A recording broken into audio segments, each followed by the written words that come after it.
Hello and welcome back to the channel. Thank you for joining me in another of my wonderful interviews. As you can see in the studio today, I have a guest. My guest today is Ray Edwards. Hello, Ray. Hi. Now, Ray is working on a regenerative village idea from what's called the Inspirational Hub. The Inspiration Hub, yeah. Inspiration Hub, that's it. Yeah, just to get that absolutely correct. In West Sussex, where I'm based, or all of Sussex, I suppose, because you're actually in East Sussex. I forget that Sussex is divided into two, isn't it? There's East and there's West. East and West, yeah. But it's a very big county. Yeah, and we're really the project we're focusing on is an old cement works in Shoreham, and that's where we're proposing to put the ecovillage. So this is really exciting, very interesting. There's lots of different people at the moment looking at alternatives to the way that we are currently living in this sort of one principled world in which there's totally loads of other alternatives and ideas. Yeah. But one of the things that we're going to do this in two parts, because your partner Dandy is going to be talking about the sort of the health side of things. And because on the project we're going to have a well-being center, so she's going to bring in all the health aspects of the project and how that gets integrated into the project. And this may just spark many ideas for other people in different parts of the world where you may be watching to do similar things. But clearly there are some fundamental things that one needs to do, perhaps, to do these things. And one of those, of course, is how do you fund it and escape from the Fiat Currency government-controlled money. And it seems that everywhere people are putting their hands up and saying no to this new concept of CBDCs, the central bank digital currency. You may, and I know you did, Ray, because you put me onto this, have seen the chap who came from Goldbacks, who had an alternative money system in which you were basically buying stuff with gold in the form of a note. I'll leave a link to the description in the video if you didn't see that interview. This is something you introduced me to. Yeah, and again, this was just one of the solutions, because for the past 10 years, Dandy and I have been, working on a tapestry of potential solutions. And it all started with hemp, and then as we moved... So with hemp? Yeah, just looking at how that went against the system, and that was all shut down. And then as we've grown over that 10 years, then through a series of events, this brought us to the ecovillage project, where we had, through contacts, some large investors say we're looking for regenerative projects, and we thought, where can we do something of that scale and size? And I've always looked at that cement works and thought something needs to be done about that, because it's broken, it's just... So we should just say, for those that obviously don't know the area, there is a portion of the Downs close to us in Shoreham, or just north of Shoreham, in which there was a cement factory cutting into the Downs, and has now got this great big space that an old factory that used to make cement is basically sitting there empty. Yeah. Some old buildings there, and people are using it for dumper trucks and things, I think. But it's a perfect place to have a community. You're well away from everything else, and you could do some great stuff. Exactly, and it's got the size and the fact that it's part of the South Downs National Park. So we want to make a regenerative gateway, but again, changing all the things that are working against us: the food, the energy, our homes, our health, bringing back, going out and finding the best in the world and then bringing it into the project. But it's all community led, it's all community owned, so we're just, and money and governance are two of the biggest things that hold us back, from doing anything meaningful and significant. So let's just talk about these Goldbacks, because I had Jeremy Corden on from Goldback, and he was showing... Do you have any Goldbacks on you? I do. And we're... I'm trying to find them now. Dandy's just going to say... They're in my book. They're in the book, right, yeah, okay. So, I should have... But we'll get them up, because that, as we get into this, we'll explain it. Because Jeremy was showing us... what they were on the screen from America on a Zoom call. Now we're actually in here, and you've actually shown me these gold backs as an alternative to the notes that we have. Yeah, we'll so get into that. Let's get it the right way up. Yeah, show it to this camera over Right, here, so yeah. that's the gold back there. And then you can just see 24 karat gold, so it's investment grade.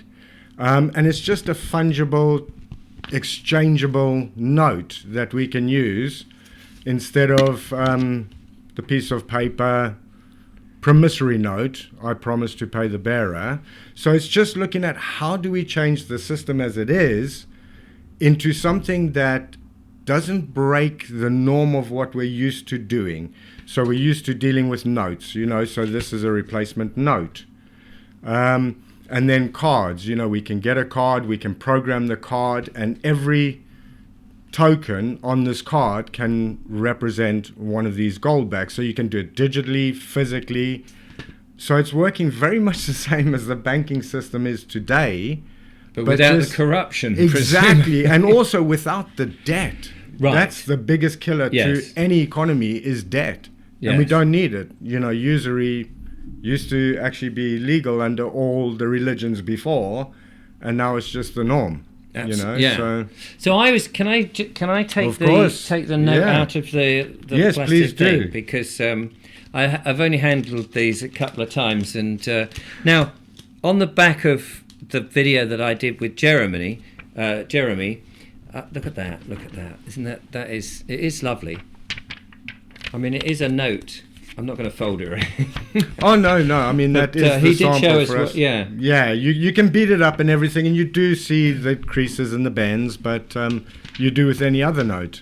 But I mean, handling that, you get the sense that you've actually got something of worth. Yeah. In your, as opposed to a bit of paper with just a vague and empty promise. But a couple of issues from my viewers from the Goldback, which I wanted to put to you, and I know somebody said I was very impressed. I wanted to buy some of these Goldbacks, and they said, "Oh, I noticed you can only buy them with cryptocurrency." No, that's not true. There are dealers in the UK. You can get them on eBay. You can get them on Amazon. I'm not sure who the dealers are in the UK, but the States have a number of dealers. You can pay cash. You can. So, some of them probably do accept tokens, and there may be some dealers that only accept crypto, but I haven't heard of those. Yeah, so it's not that's untrue. You can buy them with cash. Yeah, it maybe your bank just didn't want you to do that or something. Because I mean they can see the writing is on the wall. Exactly. Basically, the other question that I had was people were saying that. It was more expensive to buy gold in this form because of the processing to get it into a note and all of that. Whereas if you were buying an ingot of gold, pound for pound, as it were, you'd get more. Yeah, I think there is an explanation even on Goldback. If you go just look at some of their things now, there is a premium to pay because this is a process.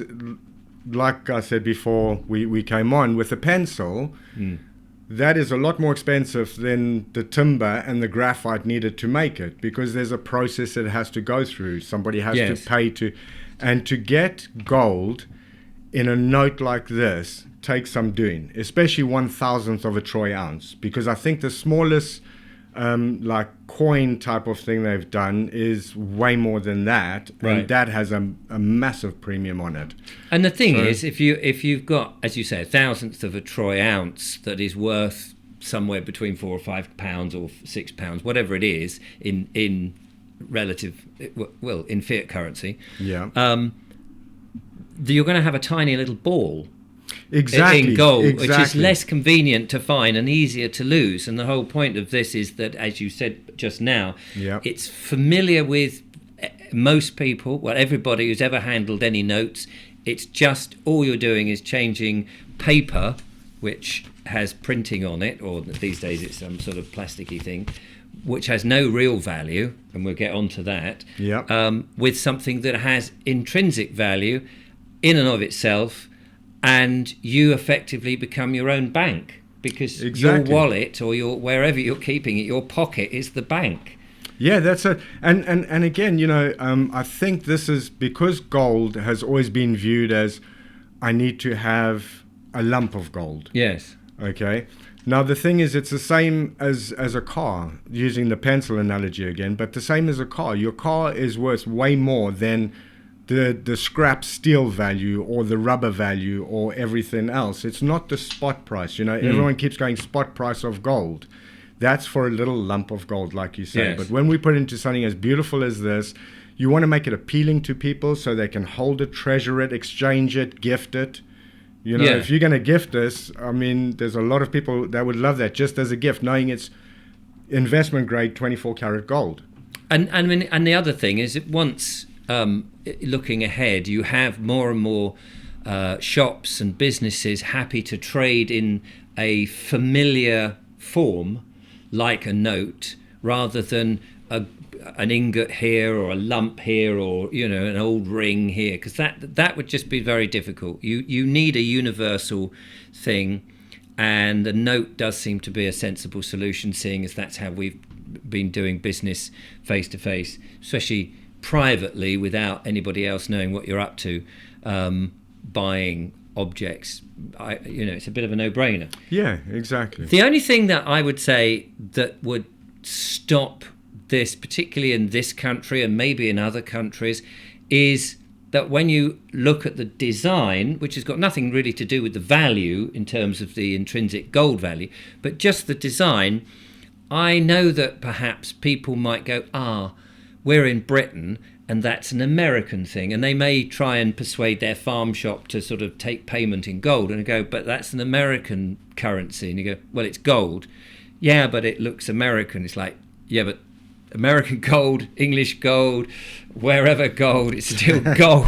Yeah. But if you can eliminate that conversation and it just looks like it's your national currency, I think you just psychologically, don't you? You open the doors up. Yeah, of course you do. And this is, we started looking at all these different scenarios and what the barriers would be to acceptance.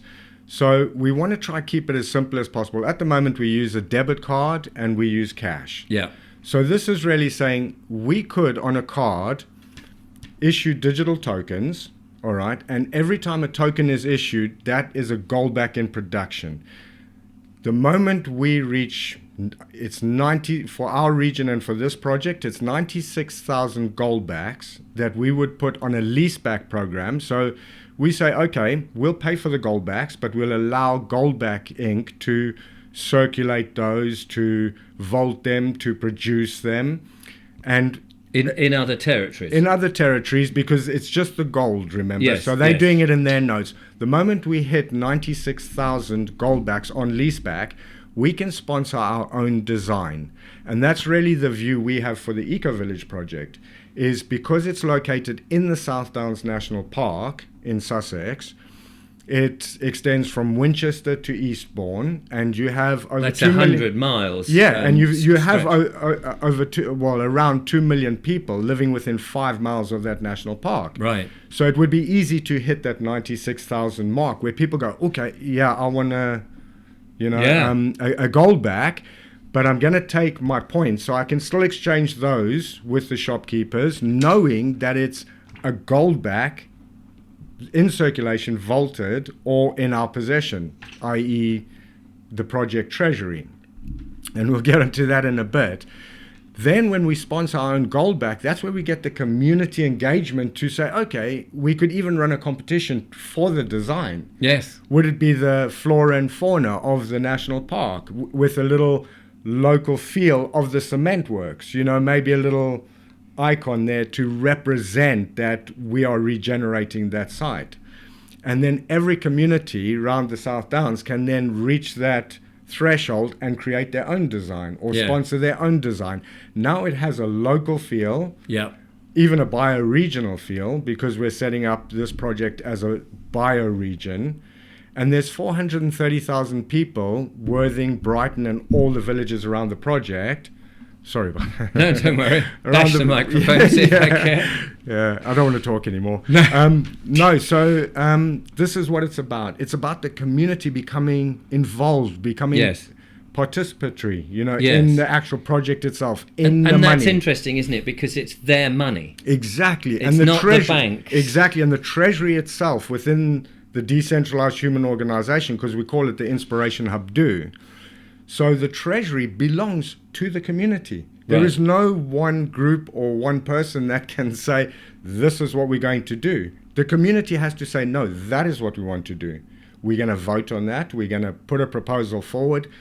So it allows us to decide for ourselves what we're going to do with the value that we bring into the community and retain in the community. Yes. So one of the interesting questions I asked Jeremy this was there enough gold? Because it was put to me that there wouldn't be enough if communities around the world were doing this. Would there be enough gold? Jeremy did a quick calculation on the show, and he said yes, there's plenty of gold to be able to put into this. There is. For us personally, the gold back is really a springboard into getting us creating our own local value.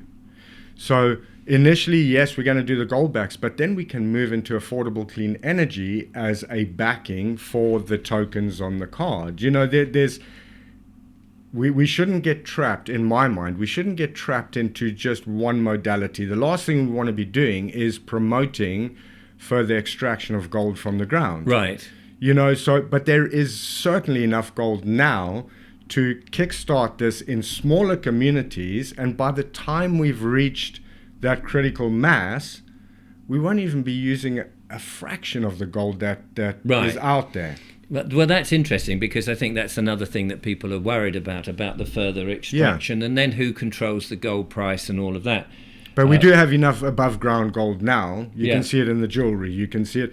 And instead of saying, governments should hold that gold, well, by the way, Bank of England, do you know how many bars of gold they actually own? Let me have a guess. I'll tell you the answer. It's 2 bars, and they're both in the museum. But they hold... Wait a minute. Just hold that. Let's just get that thought to sink in. You're telling me that the Bank of England own 2 bars of gold, and they're in the museum? Yeah, but they hold, I think, something like 430,000 bars of gold for other people. Right. And how much are these bars of gold that they own? How much does the Bank of England actually got then in fungible money that can be... Exactly. And we'll get onto that in a slide that I've presented to you, because it actually shows you that this £5 note is nothing other than a broken promise. It is not backed by gold. It is not backed by any asset. It's just your trust in government. So how much do you trust government?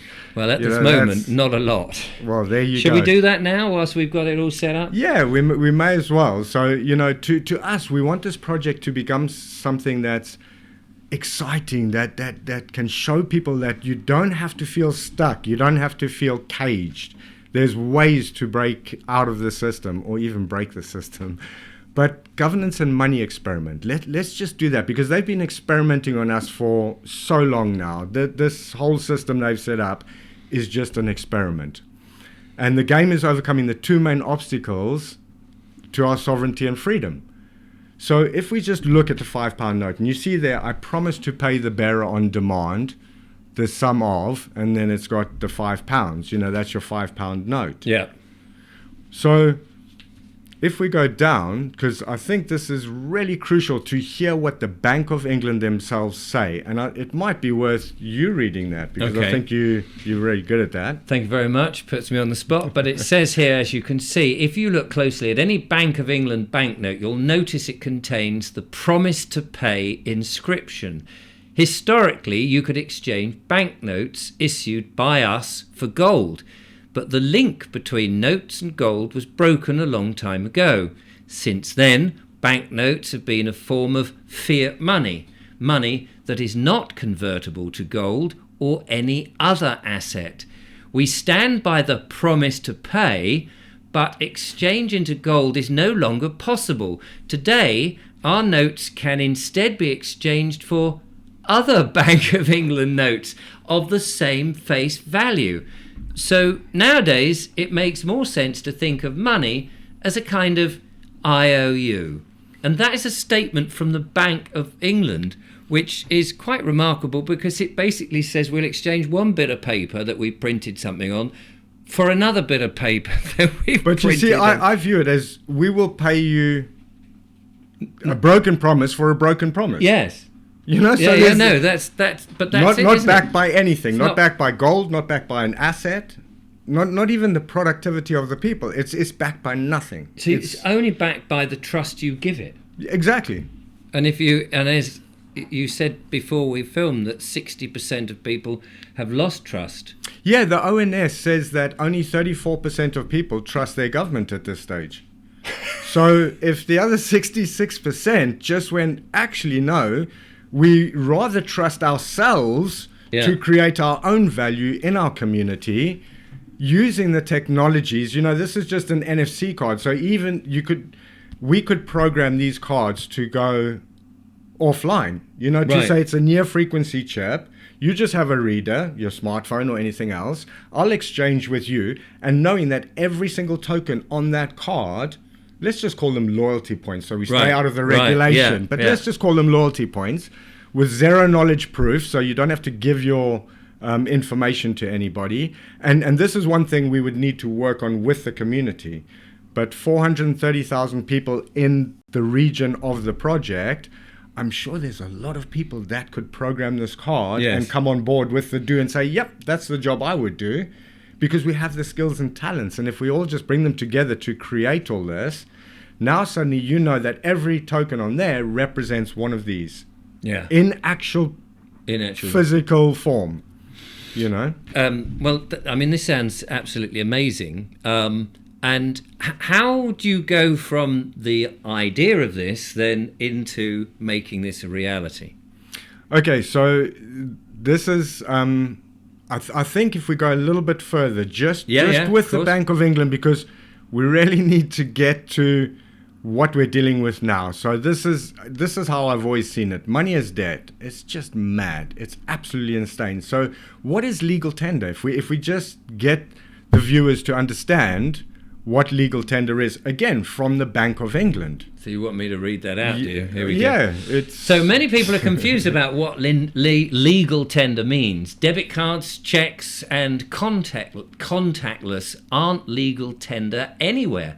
Legal tender has a narrow technical meaning, which has no use in everyday life. It means that if you offer to fully pay off a debt to someone in legal tender, they can't sue you for failing to repay.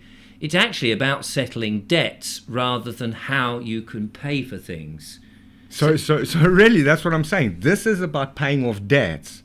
So I just want to go back to that one sentence that I read. I mean, I read that just blind there, but I'll read it now with my eyes open. It says if it means that if you offer to pay off a debt to someone in legal tender, so like your mortgage, let's say, they can't sue you for failing to repay, but they do.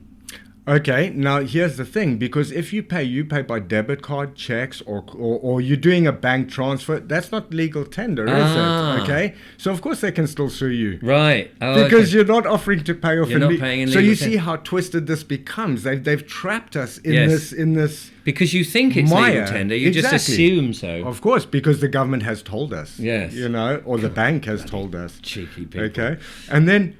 Just if we go to the next slide, because once we get past these slides, hopefully the viewers will understand that it's the biggest con we've ever been involved in. Right. Sorry. So we decide, it says, a shop owner can choose to pay... Sorry, I'll start again. A shop owner can choose what payment they accept. If you want to pay for a pack of gum with a £50 note, it's perfectly legal to turn you down.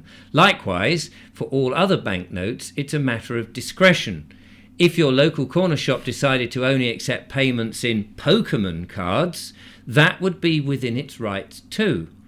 The reason money works when you pay for things is because people trust in its value. Exactly. So that's very telling, isn't it? And then when we look at where's our value, this is the last slide in this series. So hopefully it's going to get everyone just to understand that the Bank of England is telling us how they've conned us for all this time. Let's have a look. So here we go. Where's our value? Right. Some of our funding comes from printing banknotes. While we only spend a few pence to print each note, banks buy them from us at their face value, £5, £10, 20 or 50. We invest this money in financial assets like government debt, which pays interest and so generates an income. So the Bank of England is making a fortune of us being in debt. You know, it's and one thing that's always blown my mind, the government issues licenses to banks. Right. Then indebts the people to those very banks. Well, if I was the government issuing a license to a bank, I would say, first thing is, I'm not going to owe you any money, and you're not going to be able to charge me interest on it, and thereby put my people into debt. Yes. You know, they do. But they do. The government is now owned by the banks, who the government licenses. So the licensee now owns the licensor. Yeah, that's kind of a bit hard. That's really hard to get your head round. Yeah, and this is what blew my mind. And funny enough, when I came across Goldbacks, because I was looking at the crypto tokens and everything else, and I'm not really keen on taking this valueless thing here and then saying, okay, now we're just going to value computer code. Right. I'd rather value something that we can exchange with each other, that we can, you know, because it brings a human connection. When you're handing something to somebody, it's that lovely connection of interaction, of, yes. Oh, hi, and then it starts a conversation. And, you know, so that's really where I was looking at. And then when I went to the Bank of England, I thought, well, what do they say about this? Well, legal tender isn't really legal tender, and it's just money as debt, and they've just messed with our minds, pretty much, and we've kind of gone along with it. They broke their promise and they lied to you. Yeah. So can you imagine if we just went, okay, I'll tell you what, we as a community will bring back the promise, and if you want to exchange this for gold as it used to be, we will give you gold in return for your worthless note. And I suppose, you know, it's the same as people have said to me in the comments after the gold back. This is, but what if I want to change it back? And at first you go, well, hang on a minute, you want to change it back to a bit of paper? You want to change that, which is worth more than a few pence to produce that, which is just a promise, a broken promise to pay. And we'll exchange the broken promise to pay with another broken promise to pay. So how many times do people have to break their promise to you before your trust is broken? You know, it's so... Well, we have been, I mean, this is the thing. We have been dumbed down. They've done a great psyop on us for years and years and years. And of course, there was the gold standard where it was backed up. Then they whipped it away. And by some magic of trust, we just went, oh, that's okay. Yeah, and we keep being conditioned to believe that there's nothing we can do about this. Yes. And this project, the entire project, is designed to show the community that we can become self-reliant and we can become prosperous. We don't have to rely on government for anything. You know, and when hopefully down the line, in fact, you know, when people do go to our website, there's a lot more information of how we can do this with everything, the food, the energy, the health, homes, you know, but the money is the way to get there. Yes. If we and governance, you know, if we can govern this project ourselves as a parish council, as whatever we choose it to be. You know, this is not Ray and Dandy saying we own the project, come join us. What we're saying is, come help us build a project where we go around and find the best of everything and bring it into our community without any bureaucratic barriers and, you know, government telling us what we can and can't do. Yeah, because we've seen how these top-down types of situations work, and in the end, it's not actually about the people; it's only about those people at the top of the pyramid. Of course, it is, and extracting, you know, just feeding all that wealth to the top. Yeah, you know. So what we're saying is, we would love for people to come bring their skills, talents, and passions into the project, and take ownership of the project. And, you know, even talk just quickly on the project, we even looked at the setup of the project. Now, if we've got the Clinton Foundation, the Gates Foundation, the Omar Foundation, and all these foundations, and that's how they stay out of the government reach, then we also want to set up a decentralized foundation in the Cayman Islands who have a structure specifically for that, which gives us the legal right to own land, to interact with all these different things. But that is a trust for the community. Yes. There's no one person that holds that offshore trust. But now we can play exactly the same game as all these elites do. Yes. You know, it gives us the power to do that. And by the way, we have our own treasury, we have our own money, we have our own project, we have our own homes, we have our own energy, we have independence. Basically. Independence. Yeah. There you go. Political independence. Yeah. Yeah. Well, or independence of everything. Yeah. Yes, absolutely.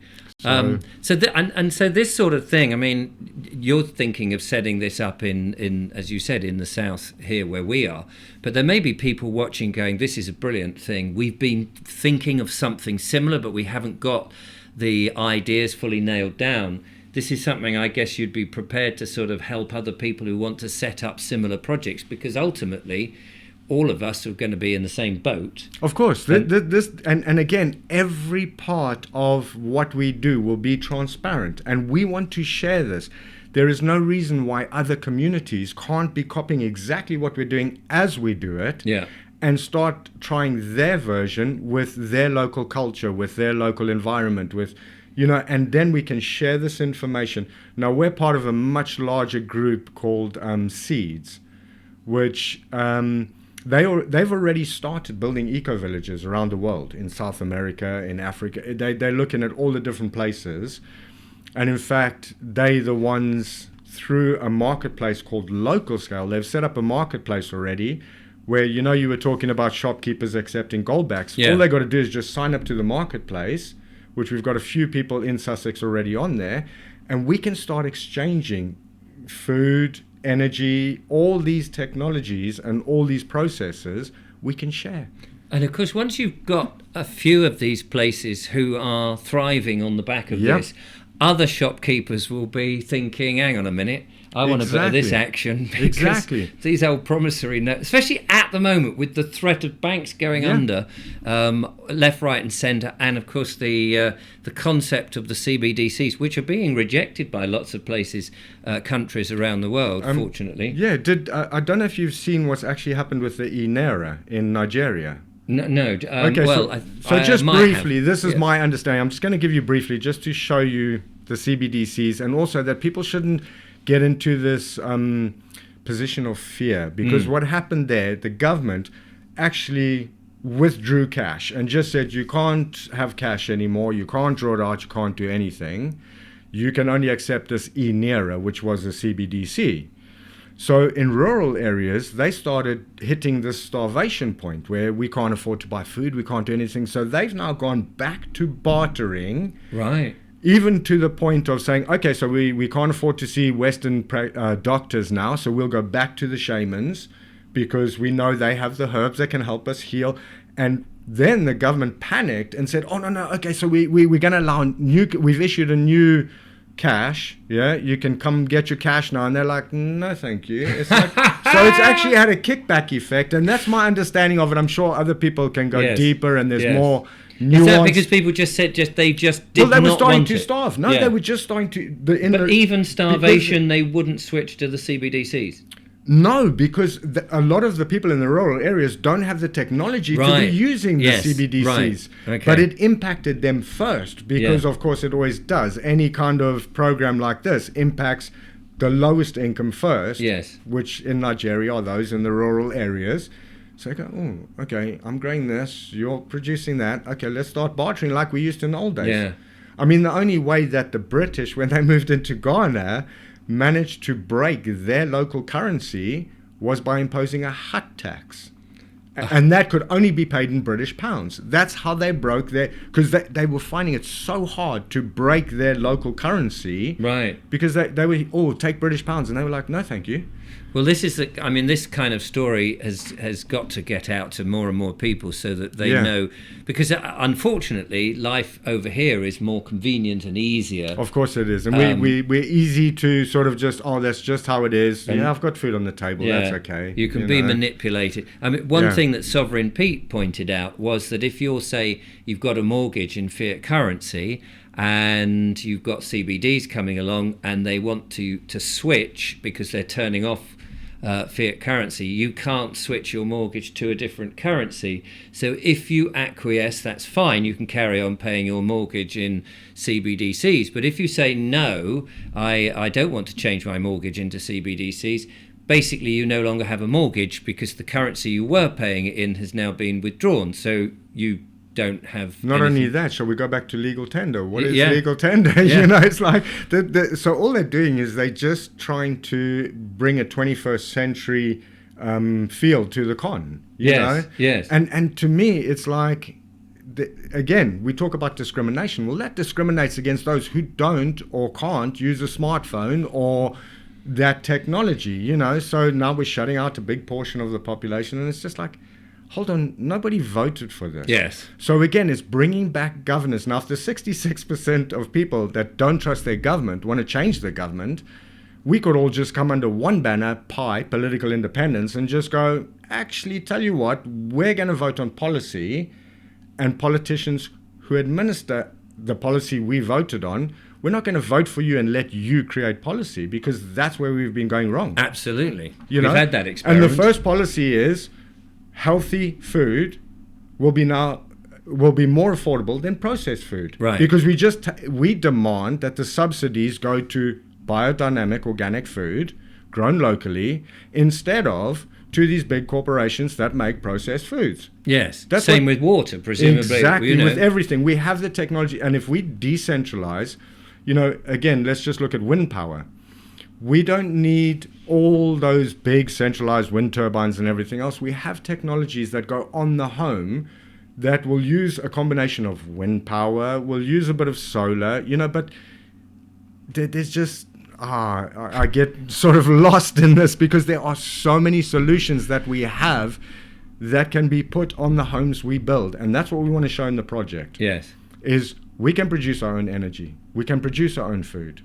We can get the community healthy again, and we can build our own homes, and we can then decide through the Treasury how we're going to fund those mortgages. Are we going to call them mortgages, or are we just going to call them giving homes to people? Yes. And mortgage is a bad word anyway, because exactly. It's a dead. That's what I'm saying. So let's go back to, I don't want to say let's go live like the Amish, but the Amish build each other's homes, and they do that without, saying, you need to take a mortgage out and you need to owe me interest, and it just doesn't work like that. No, and again, I mean, I think the other thing is and I've said this so many times in the various monologues and things, we've lost that sense of being part of our community.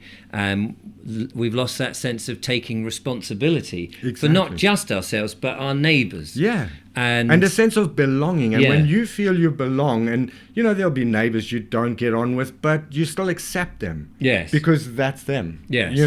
That's the same with families. So, that's true. But it's just finding ways that we can prosper, that we can thrive, because we can thrive. Yes. The government's told us we can't, but actually we can. And the thing, I mean, a lot of all of this is, it's not like we're designing something really very new, because we've had 100 years or 150 years where this control mechanism has come in, and I read lots of these old books from the 1930s about farming communities because I'm interested in farming, and the way that these smaller groups who are so interconnected, even though there were hierarchy, of course, you had the landowner and the squire and the vicar and all these various people doing stuff, but it didn't overly matter because people were watching each other's backs. Somebody couldn't go in and do the milking because John's cows were, for whatever reason, somebody else would go in because the milk was part of everybody's life, not just somebody making a vast profit out of it. Exactly, but also going back to those historical times,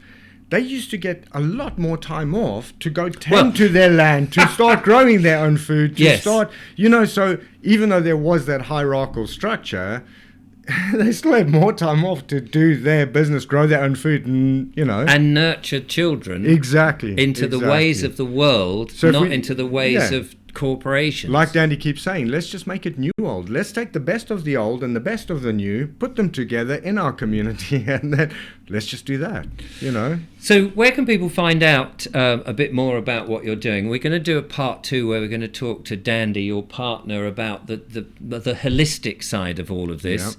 Yep. And that will be in a separate video coming up. But in the meantime, people will be going, this sounds really exciting, want to find out more. Obviously, I'll put the link in the description, but sometimes YouTube hides the links for whatever reason. So verbally, where would people it's inspirationhub.earth. And if people go there, and when you go on the landing page, the welcome page, it'll just show the ecovillage project link on there. And that document was really us putting together all the solutions, and it takes quite a while to go through the document because there's a lot to cover, but it also directs you to where these technologies are, the solutions that we have, how we can make them work, including why goldbacks are such a good thing, and then that's it. That's it. Yeah, that's really it. And we have a fundraising campaign now where we're trying to show people that we're not just going to existing businesses.